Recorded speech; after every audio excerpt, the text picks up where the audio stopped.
Guys, ഇന്ന് നമ്മൾ തിരുവനന്തപുരം നഗരത്തിലെ ലൈറ്റ് വിസ്മയം കാണാനാണ് പോകുന്നത്. അപ്പോൾ ഓണം എന്ന് പറഞ്ഞാൽ തിരുവനന്തപുരംകാർക്ക് നിറയെ ലൈറ്റും അതുപോലെ തന്നെ നിറയെ ഓണപരിപാടികളൊക്കെ ഉണ്ടാവും. അപ്പം നമ്മൾ ഇന്ന് പോകുന്നത് കനകക്കുന്നിലെ ഓണമേളയിലേക്കാണ്.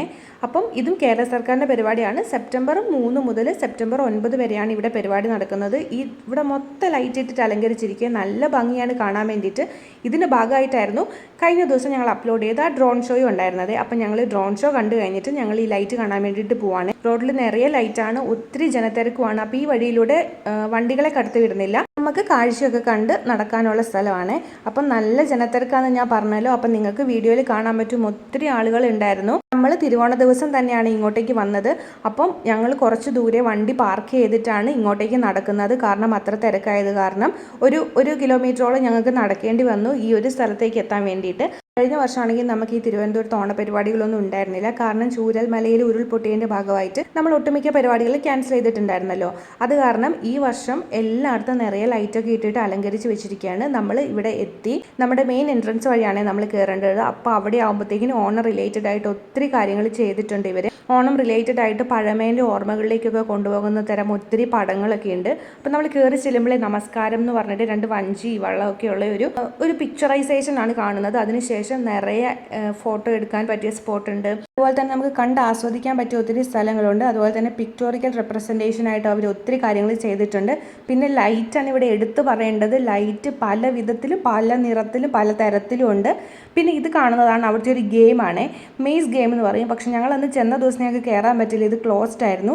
ഇതെന്ന് വെച്ചാൽ നിറയെ കച്ചിയാണ്. അപ്പം ഒരു സ്ഥലത്തോടെ കയറിയിട്ട് മറ്റൊരു സ്ഥലത്തോടെ നമ്മൾ ഇറങ്ങണം. അപ്പം നമ്മൾ തന്നെ വഴിയൊക്കെ കണ്ടുപിടിച്ചിട്ട് വേണം ഇറങ്ങാൻ വേണ്ടിയിട്ട്. നല്ലൊരു അടിപൊളി ഗെയിമാണെന്ന് കുറേ റീൽസിലൊക്കെ കണ്ടിട്ടുണ്ടായിരുന്നു.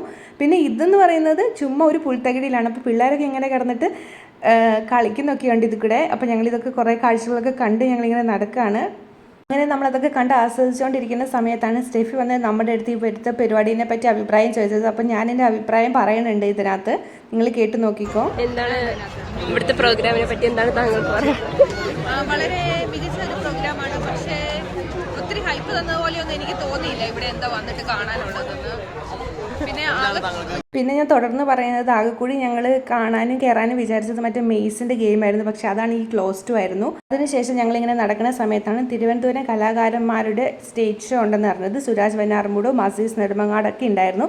അപ്പോൾ അവരുടെ ചില കോമഡി പരിപാടികളൊക്കെ ഉണ്ടായിരുന്നു. അതൊക്കെ ചെറുതായിട്ടൊന്ന് കണ്ടതിന് ശേഷം ഞങ്ങൾ പുറത്തോട്ട് ഇറങ്ങിയ സമയത്താണെങ്കിൽ അവിടെ ഒരു ഡാൻസ് പെർഫോമൻസ് ഒക്കെ ഉണ്ടായിരുന്നു കേട്ടോ. പക്ഷെ അതൊന്നും കാണാൻ പറ്റിയില്ല, കാരണം ഭയങ്കര തിരക്കായിരുന്നു.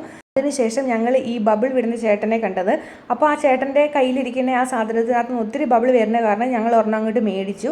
എന്നിട്ട് ഞങ്ങൾ ഇതൊന്ന് ട്രൈ ചെയ്ത് നോക്കുവാണ്. അതിൻ്റെ ഒപ്പം തന്നെ നമ്മളിവിടെ ദീപം പോലെ വെച്ചിരിക്കുന്ന ലൈറ്റിൽ നിന്ന് കുറച്ച് ഫോട്ടോ ഒക്കെ എടുക്കാൻ നോക്കുന്നുണ്ട്. അങ്ങനെ കുറച്ച് ഫോട്ടോസും വീഡിയോസൊക്കെ എടുത്തു. പിന്നെ നമ്മൾ ബബിൾ വിടുന്ന ഒരു ഇതിലേക്ക് പോയിട്ടോ. അപ്പോൾ ഇതിൽ ഒരെണ്ണത്തിൻ്റെ റേറ്റ് വരുന്നത് 30 രൂപയാണ്. സാധാരണ നമ്മൾ കണ്ടതിൽ നിന്ന് വളരെ വ്യത്യസ്തമായിട്ട് ബബിൾ വിടുന്ന ഒരു സാധനമായിരുന്നു ഇത്. അതുകൊണ്ടിട്ടാണ് ഞങ്ങളിത് മേടിച്ചതും. അങ്ങനെ ഞങ്ങൾ എല്ലാവരും മാറി മാറി ട്രൈ ചെയ്ത് ആ ഒരു ചേട്ടൻ്റെ അത്ര സ്കിൽസ് ഞങ്ങൾ രൂപപ്പെടുത്തി എടുത്തിട്ടുണ്ട്. എന്നിട്ട് ഞങ്ങൾ ആ കുപ്പിയിലുള്ള ലോഷൻ മൊത്തം തീർത്ത് ബബിൾ വിറ്റിട്ടാണ് പോയത്. അതിനുശേഷം അവിടെ അമ്പ് ചെയ്യുന്ന ഒരു സ്ഥലം ഉണ്ടായിരുന്നു. അപ്പോൾ ഞങ്ങൾ അങ്ങോട്ടേക്ക് പോവായിരുന്നു. ഞങ്ങൾ ചെന്നപ്പോഴത്തേക്കിനും അത് ക്ലോസ്ഡ് ആയിരുന്നു. പിന്നെ ഞങ്ങൾ വെളിയിലോട്ട് ഇറങ്ങി ഞങ്ങൾ പിന്നെ തിരിച്ച് വീട്ടിലോട്ട് പോകണം.